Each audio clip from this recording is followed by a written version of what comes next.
Welcome to HB Reddit Stories. Today we will see stories of r/am I the a-hole? Am I the a-hole for refusing to give up my front row spot at a concert to someone claiming to be disabled? A couple of weeks ago, I traveled to another country to see an artist I've been a fan of for 6 years. This was a once-in-a-lifetime experience for me, and I'd been waiting months for it. I sacrificed a lot financially and mentally to make it happen. Since it was my first, and probably only, time seeing them, I went all out. I bought GA tickets and arrived at the queue at 5 a.m., even though the doors wouldn't open until 6:30 to 7 p.m., in freezing cold weather. I waited all day, hungry, cold, and dehydrated, but it was worth it because when the doors opened, I secured a front row barricade spot, right up against the stage. This was my dream spot. Then, a guy behind me tapped me on the shoulder and told me he was disabled. He said the venue was supposed to let disabled attendees in early, but they hadn't. He asked me to give him my spot at the barricade. Here's the thing, I know this venue is very accommodating for disabled attendees. I actually have friends with disabilities who've gone to shows here, and the staff always ensures they get to the front row safely during a designated time frame before it gets too crowded. Now, I'm a very short person, 155 cm/5'1" inch, and this guy was extremely tall, easily over 5.5. If I gave him my spot, I wouldn't be able to see anything at all because he would completely block my view. I honestly would have been willing to move if he wasn't so tall or if I could still see from the second row. However, in this case, I knew I'd lose the view I had waited more than 10 hours for. I tried to compromise. I pointed out that the right side of the barricade was still open and suggested he go there. Since he's so tall, he'd still have a great view and could hold on to the rail for support. However, he refused, saying the view wasn't as good as where I was. While we were talking, that section filled up, and he became more insistent. He said he'd have a hard time if he couldn't take my spot. At this point, I got frustrated and explained. If his disability was that serious, he should be in the accessible section, which is specifically designed for attendees with disabilities. If he insisted on being in the standing section, he should have brought a support aid, like a cane. I'd seen someone nearby with one. If he spoke to security, they could escort him to the front row disabled seating, which has a fantastic view and is much more accommodating. After hearing this, he called me a hole, told me to get effed, and left. I feel like he just wanted my spot and wasn't being truthful. The venue offers several options for disabled attendees, and I tried to direct him to alternatives. I feel bad for saying no, but I don't think it was fair for him to ask me to sacrifice my entire experience. So, am I the a-hole? Edit. Regarding the man's height, after everyone pointed it out, I've realized I indeed made a mistake. I don't live in a country that uses the metric system, and I should have double-checked my conversion instead of estimating from memory. I meant to say he was over 170 centimeters, probably around 175 to 180. Top comments. Not the a-hole. I find it strange that he zeroed in on you and only you, and he didn't ask/demand anyone else move. Not the a-hole. As someone who is disabled, I call venues ahead about the accommodations I need, and it's usually worked out for me at no charge here in Washington State in the US, a seat somewhere so I can sit and enjoy the music. The seat is reserved with my name on it, and I have to show ID to get it. I am not sure what the man's disability was, but he should have asked venue staff for assistance rather than trying to force the issue with you. Not the a-hole. The moment he didn't want the other spot to the right you suggested, because the view from your spot was better, made it clear he just wanted to grab the best spot from you. I had people try that with me in similar situations. I had waited hours and secured front row center, by using their kids as blackmail. Didn't work on me either. If you come with your kid and think they need to stand in front row, make sure to come earlier. Don't shove your way to the front shortly before the show starts to try to guilt-trip people into letting you take their spot. Next story. Am I the a-hole for not defending a girl I barely know after she was kicked out of the friend group for asking to be paid? I, 21F, have a group of 6 friends. 2 months ago, a new girl, Jane, 22F, was introduced to the group. For context, one thing our friend group does is trade services. For example, I'll do one of my friend's nails for free and she'll do my hair for free when I need it doing in the future. We generally try to keep the trades within the same price range. For example, if my hair costs £60, I'll trade doing nails for £60 to £70. Anything over £10 is usually paid on top of the free service. If my hair costs £60 and the nails are £100, my friend will pay me £40. To be clear, there is zero obligation to do these trades, and to my knowledge, no one has been pressured into one. It's all about favors and doing nice things for your friends.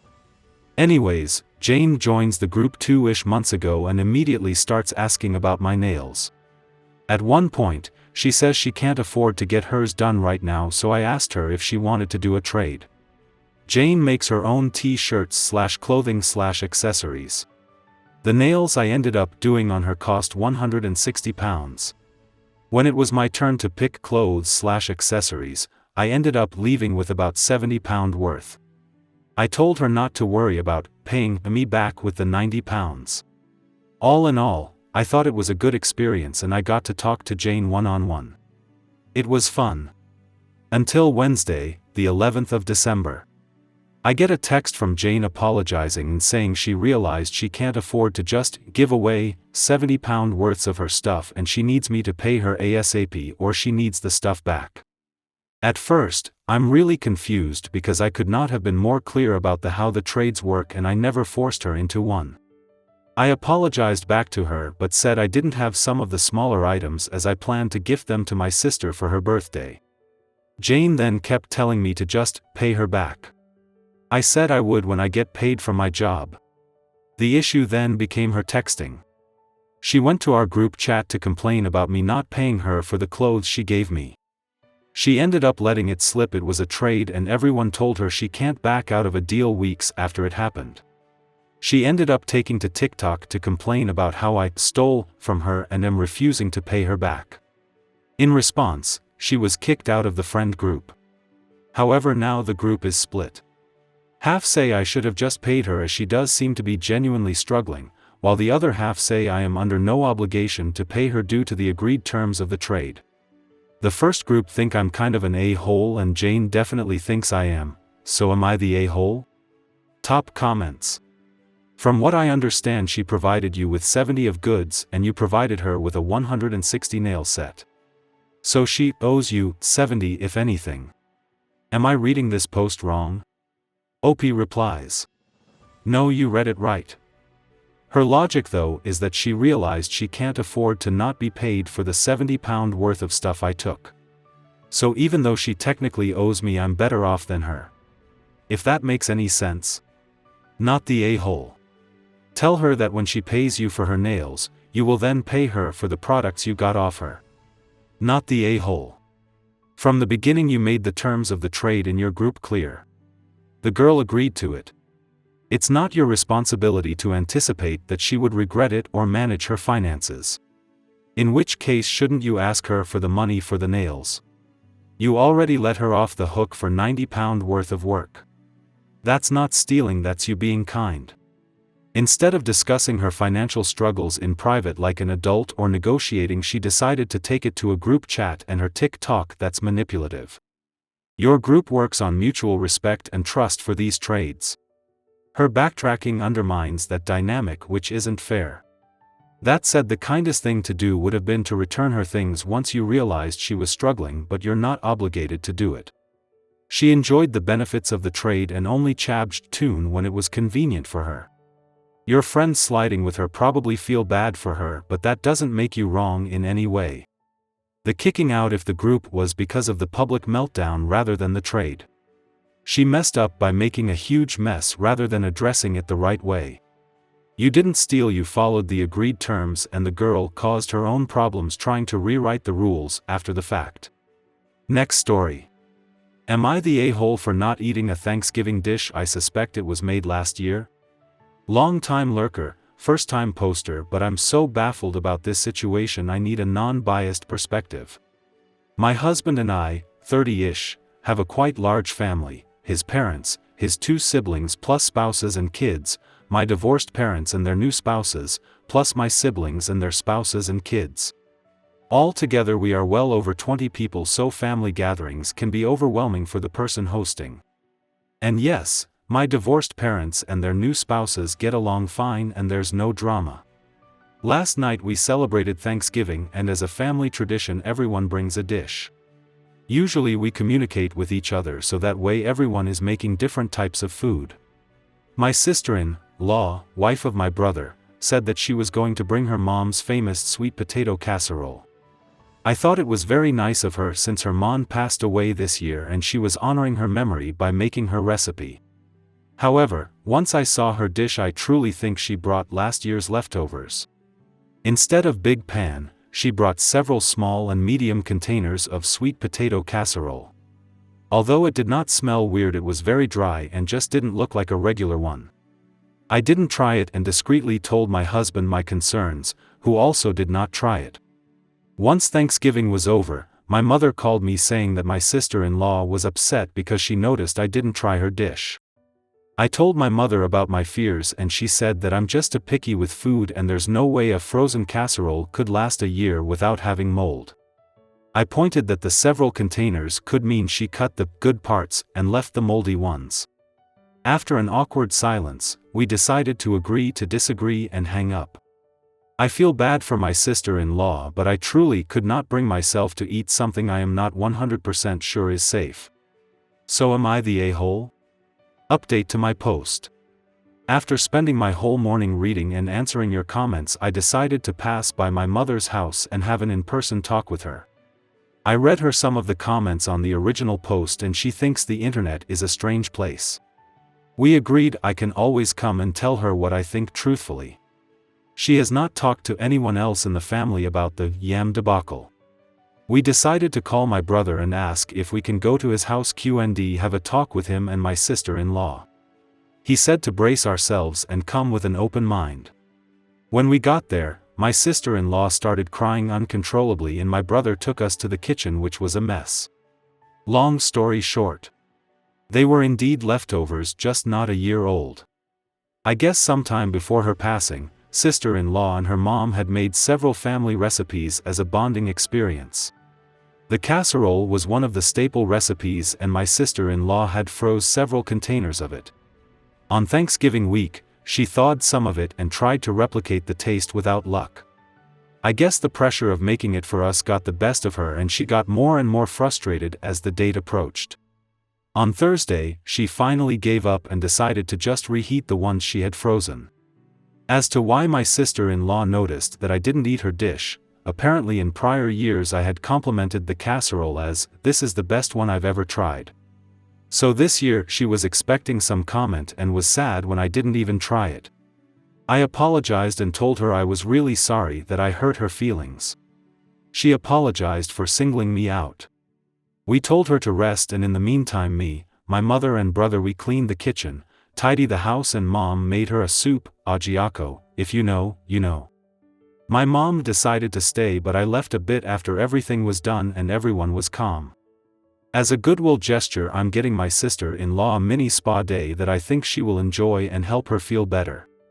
So that's pretty much it, no big fight, no big dramatic scene. Sorry not sorry. Thank you all for your opinions. I will be more thoughtful of people's feelings, but I still will not eat something I don't want to just to please someone. No reports that anyone got sick, by the way. Lastly, does my mother think frozen food can get moldy? She claims she said it in the heat of the moment and because I was annoying her. She knows cooking is not my forte, so she thought I had no good comeback to that. I opened her freezer and there's only meat and ice cream. So, who knows at this point? Top comments. Not the a-hole. Let's say for argument's sake that the casserole was made yesterday, on Thanksgiving. If you just decided you didn't want sweet potato casserole, you'd still be in this situation and you'd still be justified in not eating it. Either way, the person who made the dish should not be closely monitoring who took some. That's very strange. Eat what you want to eat at these types of gatherings. Frozen food doesn't grow mold, but if it was dry it could well have had freezer burns that were cut off. Not the a-hole. You don't have to eat anyone else's food. You are entitled not to eat anything you don't want to.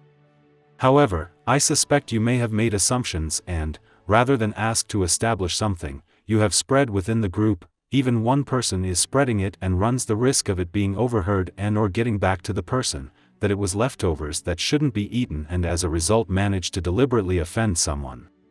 For that you don't need to apologize. When I make something, I don't bring it in a big pan/pot because the ex-professional chef in me, who taught food hygiene and marked assessments for individual certification, finds it hard to store at home in the fridge, and then transport whilst guaranteeing no cross-contamination, so I use Tupperware-style containers, and yes, I have been known to use different sizes to fit a dish in.